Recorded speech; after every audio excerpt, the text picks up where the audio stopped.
Bonjour à tous. Aujourd'hui, Aubin Ago et moi, Alexis Ngoran, allons vous présenter la dyscalculie, un trouble spécifique de l'apprentissage qui touche les compétences en mathématiques. Notre objectif est de vous aider à comprendre ce qu'est la dyscalculie, comment la reconnaître, ses impacts sur un élève et les stratégies qui peuvent être mises en place autant à l'école qu'à la maison pour favoriser la réussite d'un élève atteint de cette difficulté. Commençons par la définition. La dyscalculie est un trouble neurodéveloppemental qui affecte l'apprentissage des mathématiques. Elle fait partie des troubles spécifiques des apprentissages au même titre que la dyslexie et la dysgraphie. Les élèves ayant une dyscalculie éprouvent des difficultés persistantes à comprendre les nombres, les quantités, les opérations de raisonnement mathématique. Ces difficultés sont causées pas par un manque d'intelligence, ni un manque d'effort ou un enseignement inadéquat. Elles demeurent présentes même lorsque l'élève reçoit un enseignement de qualité. Il est donc important de faire la différence entre un élève qui éprouve simplement des difficultés en mathématiques et un élève qui présente une véritable dyscalculie. Dans ce dernier cas, la difficulté est durable, importante et nuit aux apprentissages au quotidien.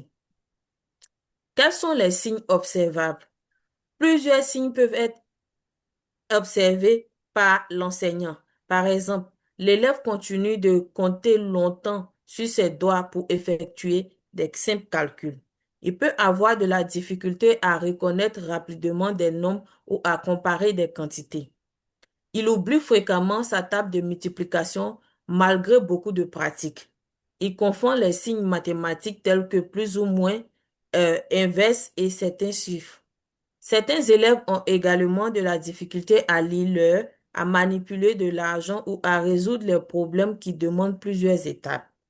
En classe, ces élèves travaillent plus lentement que leurs camarades et commettent davantage d'erreurs de calcul lorsqu'ils semblent avoir compris la matière. Ces observations permettent de soupçonner une dyscalculie, mais seul un professionnel qualifié peut poser un diagnostic adéquat. Je donne la parole maintenant à mon collègue Aubin pour vous parler des impacts de la dyscalculie. Merci pour la parole. La dyscalculie ne touche pas seulement les résultats scolaires. Elle a aussi des conséquences sur le développement cognitif, affectif et social. Sur le plan cognitif, l'élève éprouve des difficultés à comprendre les quantités, à mémoriser les faits numériques et à raisonner avec les nombres. Les tâches mathématiques demandent souvent beaucoup plus d'efforts et de temps. Sur le plan affectif, les élèves répétés, les échecs répétés, autant pour moi, peuvent entraîner une faible estime de soi, de l'anxiété et une perte de motivation. Certains élèves développent même une véritable peur des mathématiques, appelée anxiété mathématique. Enfin, sur le plan social, les élèves peuvent éviter, l'élève peut éviter les activités impliquant des nombres ou se comparer négativement à ses camarades. Cela peut parfois conduire à un certain isolement ou à une diminution de la participation en classe. Il est donc important de considérer l'élève dans sa globalité et non seulement à travers ses difficultés scolaires. Les interventions, les stratégies d'intervention à l'école. Voyons quelques stratégies. À l'école, l'enseignant joue un rôle essentiel. Tout d'abord, il est recommandé d'utiliser du matériel concret, comme les blocs de base 10, les jetons ou les droites numériques. Ces outils permettent à l'élève de mieux comprendre les concepts abstraits. L'enseignant peut également présenter les apprentissages de façon progressive en découpant les tâches complexes en petites étapes. L'utilisation de représentations visuelles comme des schémas ou des tableaux facilite aussi la compréhension. Il est également important d'accorder davantage de temps lors des activités ou des évaluations selon les besoins de l'élève. Pour certaines situations, l'utilisation d'une table de multiplication ou d'une calculatrice peut être autorisée lorsque l'objet n'est pas d'évaluer le calcul mental, mais plutôt la résolution de problèmes. Enfin, il est essentiel d'encourager l'élève et de valoriser ses efforts afin de maintenir sa motivation. Les stratégies à la maison.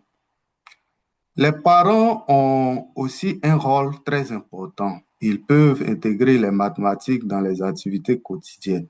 Par exemple, cuisiner permet de travailler les mesures. Faire les courses permet de manipuler l'argent et de comparer les prix.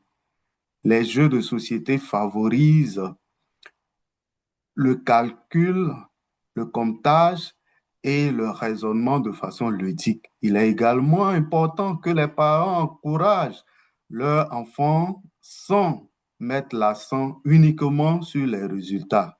L'objectif est de créer un climat positif où l'erreur est perçue comme une occasion d'apprentissage. Le rôle de l'enseignant. L'enseignant ne travaille jamais seul. Il doit observer les difficultés de l'élève, recueillir des informations et collaborer avec les parents, l'orthopédagogue, les psychologues scolaires et les autres professionnels concernés. Lorsque cela est nécessaire, des adaptations pédagogiques peuvent être mises en place afin de répondre aux besoins de l'élève. L'enseignant doit aussi créer un environnement bienveillant où chaque élève se sent respecté et capable de progresser à son rythme.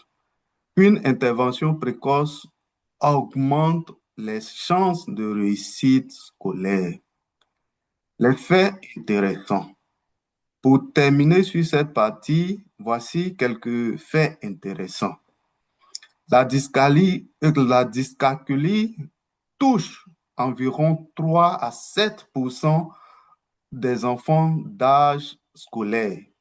Elle est souvent associée à d'autres troubles comme la dyslexie, le TDAH ou la dysgraphie. Cependant, les élèves ayant une dyscalculie possèdent également plusieurs forces. Ils peuvent être très créatifs, avoir de bonnes habiletés artistiques, musicales ou sportives et développer d'excellentes compétences dans d'autres domaines.